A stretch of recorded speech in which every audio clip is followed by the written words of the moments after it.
Magandang umaga mula sa Pag-asa Weather Forecasting Center. Ito ng ating update sa binabantayan nating bagyo sa loob ng ating Philippine Area of Responsibility. Kaninang alas 4 ng umaga, huling namataan itong sentro ni Bagyong Aghon dito sa coastal waters ng Lucena City sa may Quezon Province. At kaninang madaling araw ay mas lumakas pa or nag-intensify pa nga itong si Aghon. At sa ngayon, isa na itong ganap na tropical storm na may taglay na lakas ng hangin na malapit sa gitna na umaabot sa 65 km per hour at pagbugso na umaabot sa 90 km per hour. Patuloy ang paggalaw ni Aghon, pahilagang kanluran sa bilis na 10 km per hour. At makikita natin dito sa ating latest satellite images, itong mga makakapal na kaulapan na nasasakupan ang malaking bahagi ng Luzon ay nagdudulot ng mga malalakas na pag-ulan. Samantala, sa malaking bahagi ng Visayas at buong Mindanao ay inaasahan na natin ang generally improving weather conditions ngayong araw. At recap lang po tayo ng mga nakaraang landfall ni Bagyong Aghon. So yung latest landfall natin ay kagabi dito sa bahagi ng Torrijos sa may Marinduque. Ito yung ikapitong landfall. Kagabi po yan ng alas 10 ng gabi. At yung latest location po natin, mapapansin natin yung paggalaw na northwestward ni Bagyong Aghon. Yung latest location natin kaninang alas 4 ng umaga. Nandito na ito sa mga dagat baybayin ng Lucena City sa may Quezon. So anytime from now, more in particular within the next 3 hours, posibleng magkaroon ng pangwalong landfall itong si Aghon anywhere in this area. So dito sa mga lupa na napapaligiran itong bahagi ng Tayabas Bay, within the next 3 hours asahan po natin ang possible landfall sa mga lugar na ito. At ito nga yung latest track forecast natin para kay Bagyong Aghon. At makikita natin itong generally paggalaw ni Aghon northwestward. Nandito na ito sa bahagi ng Tayabas Bay sa may Quezon. Inaasahan natin ang paglandfall nito sa mainland Quezon area at magpapatuloy yung generally northward na paggalaw nito. Magdudulot ito ng malalakas na hangin at pag-ulan sa mainland Calabarzon. And within the next 24 hours, bukas ng madaling araw, so 2 a.m. yan ng Lunes, ay mag-emerge na ito sa bahagi o yung sa karagatan sa silangang bahagi ng ating bansa. Nandito na ito sa coastal waters ng Kasiguran, Aurora for the next 24 hours. 24 hours after that ay bahagyang or magpapalit ng direksyon yung paggalaw ni Aghon. Magiging northeastward na yung paggalaw nito. Magsisimula na itong lalayo sa ating bansa. Ito yung tinatawag nating recurvature period. So 24 hours after that, or more in particular sa alas 2 ng umaga ng Tuesday, ay nandito na ito sa 325 kilometers silangan ng Apari, Cagayan.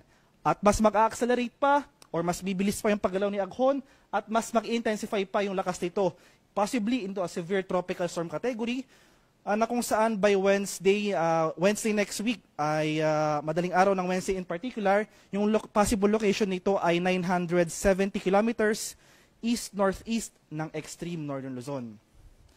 At dahil lumakas na nga bilang isang tropical storm itong si Aghon, ay nagtaas na rin tayo ng tropical cyclone wind signal number 2 sa ilang lugar ng southern Luzon. So nakataas ngayon ang tropical cyclone wind signal number 2 dito sa northern at central portions ng Quezon, kabilang na dyan ang Polillo Islands. Samantala nananatili ang wind signal number 1 dito sa southeastern portion ng Isabela, southern portion ng Quirino, southern portion ng Nueva Vizcaya, itong eastern at southern portions ng Nueva Ecija at sa lalawigan ng Aurora. Nakataas rin ang signal number 1 sa eastern portion ng Pampanga, sa lalawigan ng Bulacan, dito sa Metro Manila, sa nalalabing bahagi pa ng Quezon, sa area ng Rizal, Laguna, sa bahagi ng Cavite at sa Batangas. Signal number 1 rin nakataas dito sa northern portion ng Oriental Mindoro, sa bahagi ng Marinduque, dito sa Romblon, sa Camarines Provinces, Camarines Norte at Camarines Sur, itong northern portion ng Albay at sa Burias Island. So ano nga bang inaasahan natin magiging epekto ng malalakas na hangin? So posibleng mas malakas pa yung hangin nating maranasan, lalong-lalo na kung located tayo sa coastal areas. Ito yung ating mga dagat baybayin, o yung mountainous areas, ito naman yung mga bulubundukin na kung saan mas exposed po tayo sa mga hangin. So kung may wind signal number 2 tayo sa lugar, asahan natin ang minor to moderate impacts. So examples ng minor to moderate impacts, possible damages sa mga poorly built or yung mga infrastructures or any buildings na gawa sa light materials, posible rin yung pagtumba ng mga maliliit na punong kahoy, and possible damages rin sa ating mga crops like rice and other agricultural products. Samantala, minimal to minor impacts naman ang posible nating maranasan sa mga lugar kung saan may nakataas sa tropical cyclone wind signal number 1. And sa ngayon, base sa ating latest analysis, yung highest possible wind signal na posible pa rin nating itaas para kay Bagyong Aghon ay wind signal number 2. Para naman sa mga heavy rainfall o yung mga malalakas na pag-ulan na dala ni Aghon, ngayong araw, May 26, patuloy tayong makaranas ng intense torrential rains sa buong Quezon Province. So kabilang na dyan ang Polillo Islands, magpapatuloy ang mataas sa tsansa ng mga malalakas na pag-ulan na posible magdulot ng tuloy-tuloy na pagbaha or possible landslides. Samantala, heavy to intense rains naman ating mararanasan sa lalawigan ng Aurora, eastern portion ng Bulacan, sa mga areas rin or sa malaking bahagi pa ng Calabarzon dito sa Rizal, Laguna, dito sa Metro Manila at sa lalawigan ng Camarines Norte. Katamtaman hanggang sa malalakas sa pag-ulan naman, so moderate to heavy rains dito sa Nueva Ecija, sa rest of Bulacan, eastern portion ng Pampanga, sa ilang bahagi pa ng Calabarzon, Oriental Mindoro, Occidental Mindoro, Romblon, Burias Island at ang western portion ng Camarines Sur.